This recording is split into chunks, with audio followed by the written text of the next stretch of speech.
ನಮಸ್ಕಾರ. ಲೋಕ್ ದರ್ಶನ್ ಡಿಜಿಟಲ್ಗೆ ಸ್ವಾಗತ. ನಾನು ವಿದ್ಯಾ. ಗಡಿನಾಡು ಬೆಳಗಾವಿಯಲ್ಲಿ ಕನ್ನಡ ಇಂದಿಗೂ ಉಳಿದಿರುವುದು ರಾಜಕಾರಣಿಗಳಿಂದಲ್ಲ, ಕನ್ನಡ ಪರ ಸಂಘಟನೆಗಳ ನಿರಂತರ ಹೋರಾಟದಿಂದ ಎಂದು ಕನ್ನಡ ಚಳುವಳಿ ಹೋರಾಟಗಾರ ವಾಟಾಳ್ ನಾಗರಾಜ್ ಹೇಳಿದರು. ಇಲ್ಲಿದೆ ಅದರ ವಿವರ. ಈ ಸಾರಿ ಎಷ್ಟು ಸಾರಿ ಬೆಳಗಾವಿ ಬಂದರೂ ಖುಷಿ. ಮಾಧ್ಯಮದವರು ಅಷ್ಟೇ ಪ್ರೀತಿ. ಸುಮಾರು 50 ವರ್ಷದ ಇತಿಹಾಸ ಇದೆ ಇಲ್ಲಿಗೆ ಬರೋದಕ್ಕೆ. ಬೇಕಾಸ್ ಬಂದಿದ್ದೀನಿ ಮತ್ತು ಅಲ್ಲಿ ಭಾರಿ ದೊಡ್ಡ ಸಭೆಗಳಾಗಿದೆ, ಹೋರಾಟಗಳಾಗಿದೆ. ಬೆಳಗಾವಿ ಅಂತಂದರೆ ನನಗೆ ಭಾಳ ಪ್ರೀತಿ, ಅಭಿಮಾನ. ಮತ್ತು ಗಡಿನಾಡಿನ ಜನ ಶಕ್ತಿವಂತರು. ಅವರಿಗೆ ನಾವು ಕರೆದಾಗಲೆಲ್ಲ ನಾನು ಬರ್ತೀನಿ. ಅವರಿಗೆ ಭಾಳ ಅತ್ಯಂತ ಗೌರವದಿಂದ ಬರ್ತೀನಿ. ಭಾಳ ವರ್ಷ ಪಾಪ ತಮಗೆಲ್ಲ ಗೊತ್ತಿರಬೇಕು, ಹಿಂದೆ ಹೋರಾಟಕ್ಕೆ ಅನೇಕರು ಹೋರಾಟ ಮಾಡಿದ್ದಾರೆ. ಬೆಳಗಾವಿಯಲ್ಲಿ ಕನ್ನಡ ಉಳಿಸೋದಕ್ಕೆ ಅನೇಕರು ಹೋರಾಟ ಮಾಡಿದ್ದಾರೆ. ನಾನು ಅವ್ರ ಜೊತೆಲೂ ಇದ್ದೀನಿ, ಈಗಲೂ ನಿಮ್ಮ ಜೊತೆಲೂ ಇದ್ದೀನಿ. ಮುಂದೇನು ಈ ಬೆಳಗಾವಿನ ಪ್ರಶ್ನೆ ಬಂದಾಗ ನಾನು ಮೊದಲನೇವನಾಗಿ ಇರ್ತೀನಿ. ಇದು ಭಾಳ ನೋವಿನ ಪ್ರಸಂಗ ಅಂತಂದರೆ, ಇದುವರೆಗೂ ನಾನು ನೋಡಿದ್ದೀನಿ ರಾಜಕಾರಣಿಗಳಿಗೆ, ಅವ್ರು ಯಾವುದೇ ಪಾರ್ಟಿಯವರಾಗಿರಲಿ, ಬೆಳಗಾವಿ ಗಡಿನಾಡು ಸಮಸ್ಯೆಗಳು, ಬೆಳಗಾವಿಯ ಪ್ರಶ್ನೆ ಯಾವುದೂ ಅವ್ರಿಗೆ ಬೇಕಾಗಿಲ್ಲ, ಒಬ್ಬರಿಗೂ ಬೇಕಾಗಿಲ್ಲ. ಅವ್ರದ್ದೇ ಆದಂಥ ರಾಜಕಾರಣ ಮಾಡ್ತಾಯಿದ್ದಾರೆ ಹೊರತು, ಬೆಳಗಾವಿ ಇವತ್ತೇನಾದರೂ ಕನ್ನಡ ಉಳಿಸಿದರೆ ಅದು ಕನ್ನಡ ಪರ ಸಂಘಟನೆಗಳು ಸಂಪೂರ್ಣ. ಅವು ಯಾರೇ ಆಗಿರಲಿ ಅದ್ಭುತವಾಗಿ ಕೆಲಸ ಮಾಡಿದ್ದಾರೆ. ಒಂದು ತೊಂದರೆ ಆಯಿತು ಅಂದರೆ ಬೀದಿಗೆ ಬರ್ತಾರೆ.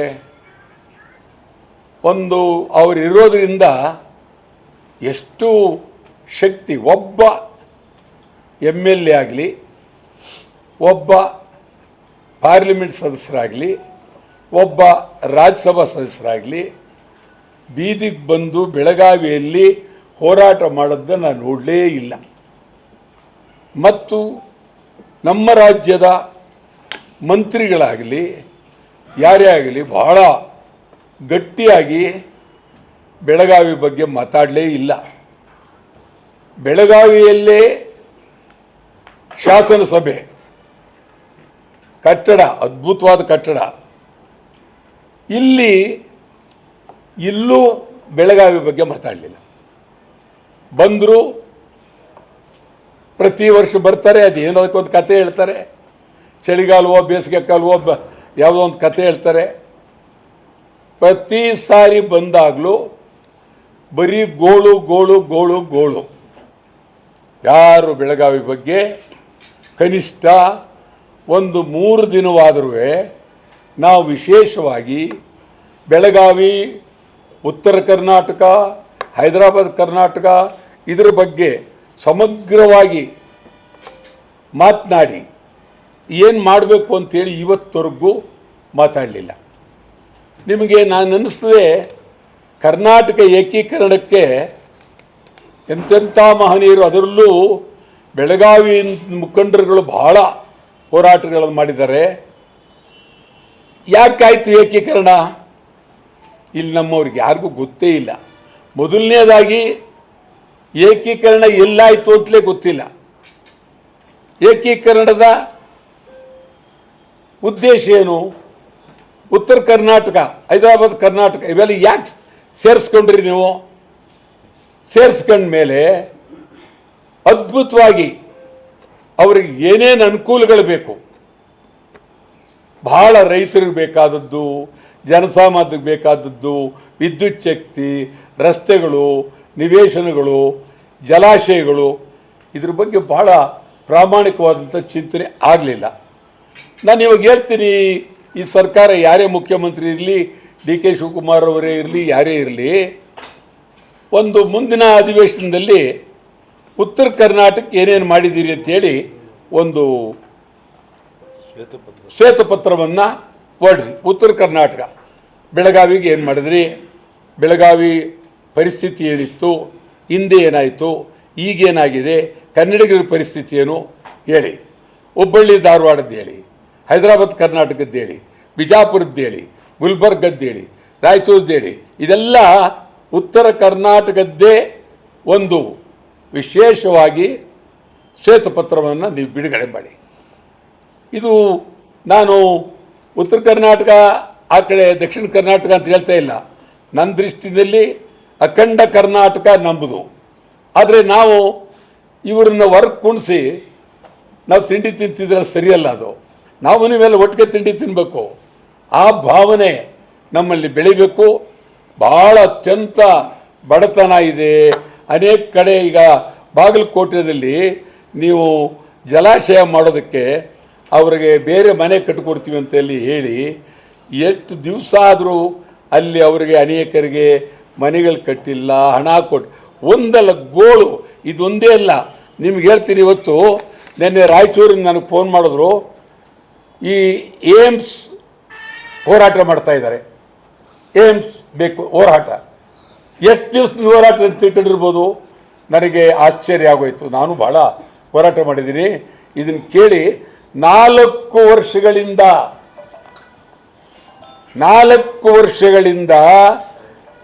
Raichur all India medical institute of mind ಆಸ್ಪತ್ರೆಗಾಗಿ ಸುಮಾರು 4 ವರ್ಷಗಳಿಂದ ಹೋರಾಟ ಮಾಡ್ತಾರೆ. ಅವರೇ, ನೀವು ಯಾರಾದರೂ ನೀವು ಏನು 4 ವರ್ಷದಿಂದ ಹೋರಾಟ ಮಾಡ್ತಾಯಿದ್ದೀರಿ, ನಿಮ್ಮ ಪರಿಸ್ಥಿತಿ ಏನು ಅಂತ ಒಬ್ಬ ಮಂತ್ರಿ ಇವ್ರು ಕೇಳೋರೇ ಇಲ್ವೇ? ಅಲ್ಲಿ ಸಂಪೂರ್ಣವಾಗಿ ಇಡೀ ಒಂದಲ್ಲ, ನಿಮ್ಗೆ ಹೇಳ್ತಾ ಹೋದರೆ ಕಣ್ಣೀರು ಬರುತ್ತೆ. ಬಳ್ಳಾರಿ ಹಾಳಾಗೋಯ್ತು. ಬಳ್ಳಾರಿಯನ್ನು ಮೊದಲು ಮೈಸೂರಿಗೆ ಸೇರಿದ್ದು ಬಳ್ಳಾರಿ ಮದ್ರಾಸ್ನಲ್ಲಿತ್ತು. ಬಳ್ಳಾರಿಯನ್ನು ಸೇರಿಸೋದಕ್ಕೆ ಕೆಂಗಲ್ ಹನುಮಂತಯ್ಯನವರು ಭಾರಿ ಹೋರಾಟ ಮಾಡಿ ಬಳ್ಳಾರಿಯನ್ನು ಸೇರಿಸಿದ್ರು. ಆಗ ಅಲ್ಲಿ ಪ್ಲೆಬಿಸೈಟ್ ಇದಾಗುತ್ತೆ, ಯಾರಿಗೆ ಕೊಡಬೇಕು ಅನ್ನುವಾಗ ಒಬ್ಬ ಮುಸ್ಲಿಂ ಅಭ್ಯರ್ಥಿ ನಮ್ಮ ಪರವಾಗಿ ನಿಲ್ಲಿಸ್ತೀವಿ ನಾವು. ಬಳ್ಳಾರಿ ಅತ್ಯುನ್ನತವಾದಂಥ ಓಟ್ ಬಂದ್ಬಿಡ್ತದೆ, ಗೆಲ್ತೀವಿ ಅಲ್ಲಿ. ಆವಾಗ ಬಳ್ಳಾರಿಯ ಭೂಗರ್ಭವನ್ನೆಲ್ಲ ಹಾಳು ಮಾಡಾಕ್ಬಿಟ್ರು. ಎಲ್ಲ ಲೂಟಿ ಆ ಲೂಟಿ ಮಾಡಿರೋರೇ ಮಂತ್ರಿಗಳು, ಆ ಲೂಟಿ ಮಾಡಿರೋರೇ ಅಧಿಕಾರಿಗಳಿರೋರು. ಒಬ್ಬನಾದರೂ ಆದರ್ಶ. ಇವೆಲ್ಲ ನಿಮ್ಗೆ ಹೇಳ್ತೀನಿ. ಇದು ಮಹಾಭಾರತ ರಾಮಾಯಣಕ್ಕಿಂತಲೂ ಅಪಾಯ ಇದಾಗೋಗಿದೆ. ಇದು ಅದನ್ನಾದರೆ ನಾವು ಪ್ರೀತಿಯಿಂದ ಓದ್ಬೋದು, ಸಂತೋಷ ಪಡ್ಬೋದು. ಆದರೆ ಇಂಥದ್ದು 10 ರಾಮಾಯಣಗಳು ಬರೀಬೋದು. ಇದನ್ನು ನಮ್ಮ ಈ ಪರಿಸ್ಥಿತಿಯಿಂದ ಹಾಳಾಗೋಗಿದೆ. ನಾನು ನೋವಾಗುತ್ತಿದ್ದು ನನಗೆ ಯಾವ್ದಾದ್ರು ಊರಿಗೆ ಹೋಗ್ಬೇಕಾದ್ರೆ ಏನು ಅಂತ. ನಿನ್ನೆ ನನಗನ್ನಿಸ್ತದೆ, ರಾಯಚೂರಿಂದ ಫೋನ್ ಮಾಡ್ತಾರೆ ಅವರು, ಸರ್ ಬನ್ನಿ ನೀವು ಒಂದು ದಿವಸ ನೋಡೋದಕ್ಕೆ ಅಂತ. ಸತ್ಯ ಹೇಳ್ತೀನಿ, ನನಗೆ ನಿಜವಾಗ್ಲೂ ಎಲ್ಲಿಗೆ ಬೇಕಾದ್ರೂ ಹೋಗ್ತೀನಿ. ಬಟ್ ಈ ರಾಜ್ಯಕ್ಕೆ ಒಳ್ಳೆಯದಾಗಬೇಕು. ಅದಕ್ಕಾಗಿ ಮೈಸೂರು ಕಾವೇರಿ ಒಂದೇ. ಕಾವೇರಿ ಅಂದರೆ ಇನ್ನೇನು ಬೇರೆ ಅತ್ತಿತ್ತ ಇಡೀ ರಾಜ್ಯವೇ ಕಾವೇರಿ ಇದ್ದಂಗೆ. ಕಬಿನಿ ಇದೆ, ಹಾರಂಗಿ ಇದೆ, ಹೇಮಾವತಿ ಇದೆ, ಇಲ್ಲಿ ಕೃಷ್ಣ ಇದೆ, ಈ ಎಷ್ಟಿದೆ ನಮ್ಮಲ್ಲಿ. ಮಹದಾಯಿ, ಕಳಸಬುಂಡೂರಿ. ನಿಮ್ಗೆ ಶಕ್ತಿನೇ ಇಲ್ವೇ? ಅದ್ರ ಬಗ್ಗೆ ಒಂದು ಯುದ್ಧ ಮಾಡೋಕ್ಕೆ ಶಕ್ತಿನೇ ಇಲ್ವೇ? ಗೋವಾದವರು ನಿಮ್ಮನ್ನು ಎದುರಿಸ್ತಾ ಇದ್ದಾರೆ, ನಿಮಗೆ ಶಕ್ತಿನೇ ಇಲ್ಲ. ಆಮೇಲೆ ನಮಗೆ 4 ಜನ ಕೇಂದ್ರದ ಮಂತ್ರಿಗಳು ದಂಡ. ಒಬ್ಬರು ಜೋಶಿ ಅಂತ, ಇನ್ನೊಬ್ಬರು ಯಾರು ಶೋಭಾ ಕರಂದ್ಲಾಜೆ, ಇನ್ನೊಬ್ಬ ಸೋಮಣ್ಣ ಅಂತ. ಇನ್ನೊಬ್ಬ ಏನಂದ್ರಿ ಕುಮಾರಸ್ವಾಮಿ. ಓಯ್ಯೋಯ್ಯೋ ಈ 4 ಜನ ಹೊಡಿತಾರೆ ಬುರುಡನ. ಇದು ಬಹುಶಃ ಈ ಬುಡ್ಬುಡ್ಕೆಯವರು ಮಾಡಲ್ಲ. ನಮ್ಮಲ್ಲಿ ಹಿಂದೆ ಹಳ್ಳಿಲಿ ಬರ್ತಿದ್ರು ಲಟ ಹೊಪ್ಲೆಸ್ ಫೆಲೋಸ್ ಇವರೆಲ್ಲ. ನಾಚಿಕೆ ಆಗುತ್ತೆ ಇವರು ಮಂತ್ರಿಗಳಾಗಿರೋ ಬದಲು. ಒಂದು ದಿನ ಮಾತಾಡಿ ಅಥವಾ ನಾನು ರಾಜೀನಾಮೆ ಕೊಡ್ತೀನಿ ಅಂತ ಹೇಳ ಸ್ಥೈರ್ಯ ಶಕ್ತಿ ಬದೇ ಹೋಯ್ತು. ನಮ್ಮ ರಾಜ್ಯ ದುರ್ದೈವ. ಒಂದು ಕಾಲದಲ್ಲಿ ನಮ್ಮ ರಾಜ್ಯದಿಂದ ಅದ್ಭುತವಾದಂಥ ವ್ಯಕ್ತಿಗಳು ಆಯ್ಕೆ ಆಗ್ತಾ ಇದ್ರು. ಇದರ ಹುಡುಗಾಟ ಆಗಿದೆ. ಅಪ್ಪ ಮಂತ್ರಿ, ಮಗ MLA, ಸೊಸೆ ಬರೀದೆ ಹಂಚ್ಕೊಂಡ್ಬಿಟ್ಟಿದ್ದಾರೆ. ಫ್ಯಾಮಿಲಿ ಇದು ಹಂಚ್ಕೊಂಡ್ಬಿಟ್ಟಿದ್ದಾರೆ. ನಾನು ಕನ್ನಡ ಪರ ಸಂಘಟನೆಗಳು ಹೇಳ್ತೀನಿ, ನೀವು ಭದ್ರವಾಗಿ ಹೋರಾಟ ಮಾಡಬೇಕು. ಜಾತಿ ಗೀತಿ ಯಾವ್ದು ಇಟ್ಕೊಳ್ಳೋಕೆ ಕೂಡ್ದು. ಒಂದೇ ಜಾತಿ, ಕನ್ನಡ ಜಾತಿ. ಕನ್ನಡ ಬಿಟ್ಟು ಯಾವ ಜಾತಿ? ಕನ್ನಡ. ನಾನು ನನ್ನ ಮಗಳು ಮನೆಗೆ ಇವರು ಬಂದಿದ್ದರು, ಏನು ಬರೆಸಬೇಕು ಜಾತಿ ಕೇಳಿದ್ರೆ ಕನ್ನಡ ಜಾತಿ ಅಂತ ಬರೆಸಿ ಕಳಿಸಿ ಅಂತಂದೆ.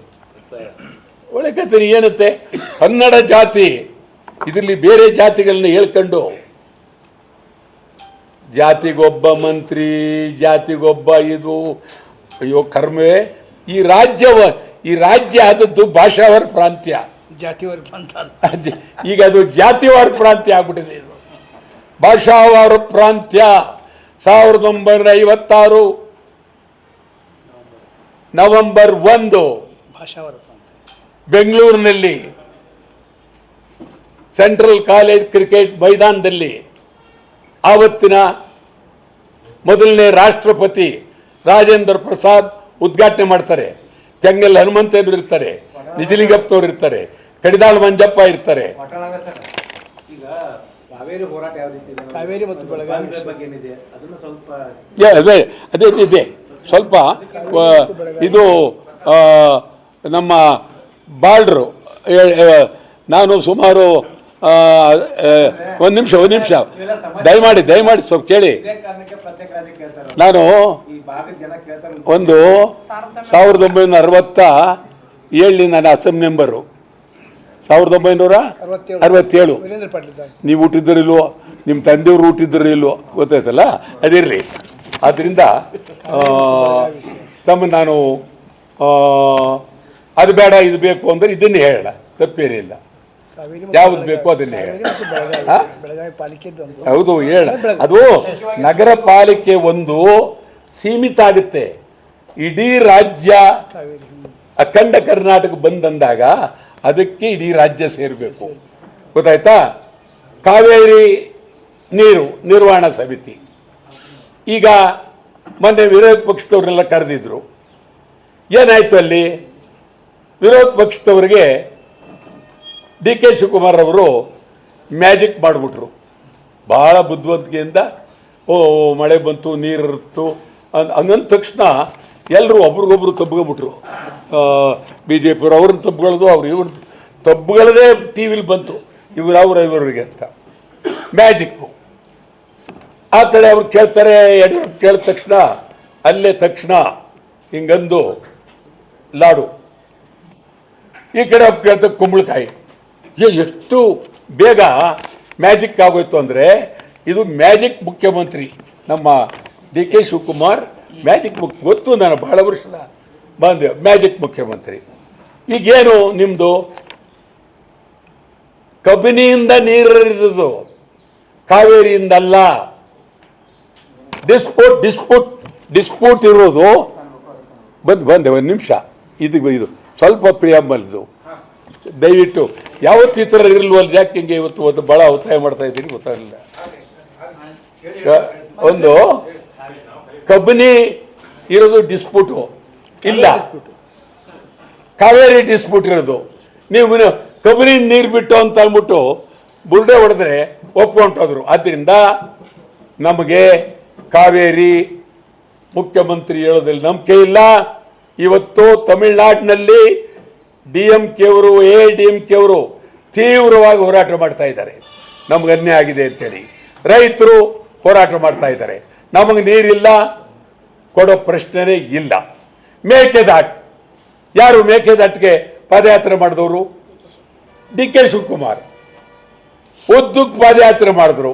ಈಗ ಮೇಕೆದಾಟಿಗೆ ಪಾರ್ಲಿಮೆಂಟ್ನಲ್ಲೇ ನಿಮಗೆ ಹೇಳಿದ್ರು ಯಾರ ಅನುಮತಿ ಬೇಕಾಗಿಲ್ಲ, ನೀವು ಮೇಕೆದಾಟು ಮಾಡಿ ಅಂತ. ನೀವು ಮೇಕೆದಾಟು ಮಾಡೋದಕ್ಕೆ ಏನು ಮಾಡಿದ್ದೀರಿ ಅಂತ ನಿಮ್ಮಲ್ಲಿ ಏನು ಕಾಡ್ತಾ ಇಲ್ಲ. ಬೆಳಗಾವಿ ಉಳಿಸ್ಬೇಕು, ಹಂಗಂದ್ರೆ ಇಡೀ ಬೆಳಗಾವಿಯ ಸಮಗ್ರತೆಯನ್ನು ಉಳಿಸಬೇಕು ಅನ್ನೋದೇ ಈ ಅಖಂಡ ಕರ್ನಾಟಕ ಬಂದ್ಗೆ ಈ ಇಲ್ಲಿಂದ ಶಕ್ತಿ. ಬೆಳಗಾವಿ ಉಳಿಬೇಕು. ಬೆಳಗಾವಿ ಮಹಾನಗರ ಪಾಲಿಕೆ ಬೆಳಗಾವಿ ಕರ್ನಾಟಕದ ಅವಿಭಾಜ್ಯ ಅಂಗ ಎಂದು ನಿರ್ಣಯ ಮಾಡಬೇಕು.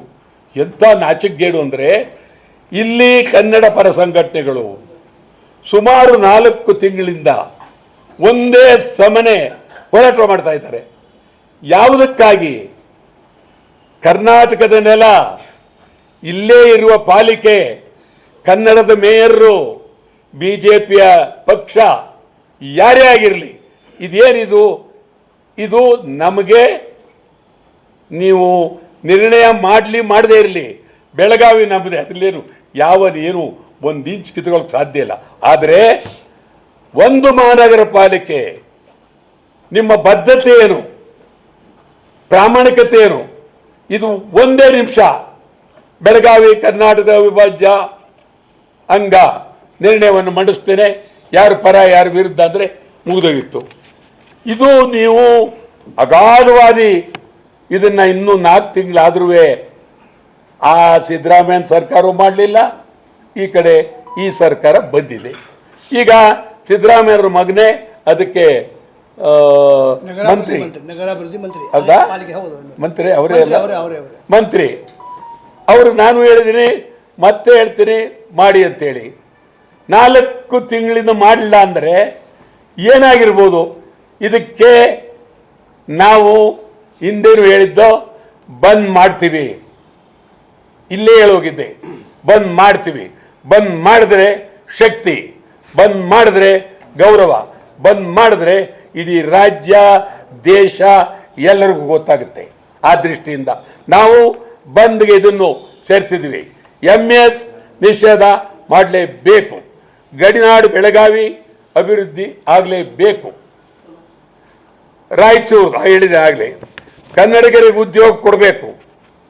ಕನ್ನಡ ಮಾಧ್ಯಮ ಶಾಲೆ, ನಿಮಗೆ ಎಷ್ಟು ನೋವಾಗುತ್ತೆ ಅಂದರೆ ಕನ್ನಡ ಮಾಧ್ಯಮ ಶಾಲೆಗಳನ್ನು ನಮ್ಮ ಎಲ್ಲ ಸರ್ಕಾರಗಳು ಕಾಲು ಕಸ ಮಾಡ್ಕೊಂಡಿದ್ದಾರೆ. ಬೇಕಾಗಿಲ್ಲ ಅವ್ರಿಗೆ.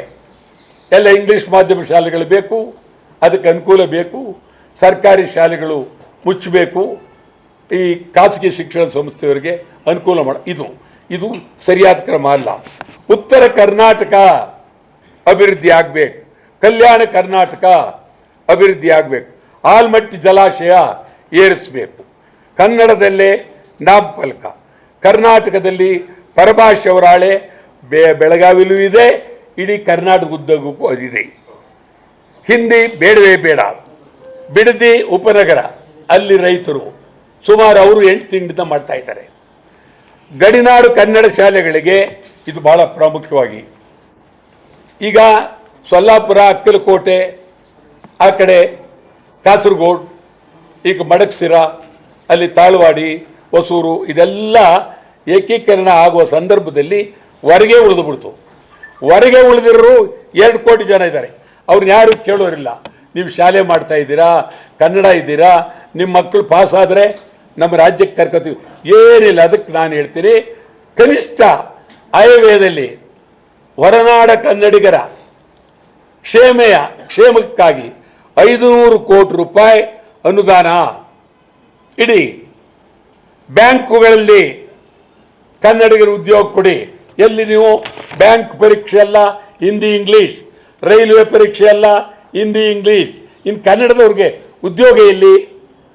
ಪೊಲೀಸ್ನವರು ಇದು ಪಾಪ ಇದೊಂದು 15 ವರ್ಷ ಅವ್ರನ್ನ ವರ್ಗ ಮಾಡಿ ಅವ್ರ ತಂದೆ ಊರುಗಳಿಗೆ ಕೇಳೋರಿಲ್ಲ. ಈ ರೀತಿ ಹಂಪೆಯ ಕನ್ನಡ ವಿಶ್ವವಿದ್ಯಾಲಯ, ಈ ರೀತಿ ನಾವು ಈ ಎಲ್ಲ ಬೇಡಿಕೆಗಳನ್ನಿಟ್ಟು ಅಖಂಡ ಕರ್ನಾಟಕ ಬಂದ್ ಬೆಳಗಾವಿಯಿಂದ ಚಾಮರಾಜನಗರದವರೆಗೆ, ಇಲ್ಲಿ ಮಂಗಳೂರಿನಿಂದ ಕೋಲಾರದವರೆಗೆ ಇದನ್ನ ಬಹಳ ಅದ್ಭುತವಾಗಿ ಮಾಡಬೇಕು ಅಂತ. ಗಡಿನಾಡಿನ ನೋವು ಇಂದಿಗೂ ಹಾಗೆ ಇದೆ. ಆದರೆ ಹೋರಾಟಗಾರರ ಸಂಕಲ್ಪ ಮಾತ್ರ ಇನ್ನೂ ಗಟ್ಟಿಯಾಗಿದೆ. ಮುಂದಿನ ದಿನಗಳಲ್ಲಿ ಏನಾಗುತ್ತದೆ ಎಂಬುದನ್ನು ಕಾದು ನೋಡಬೇಕಿದೆ.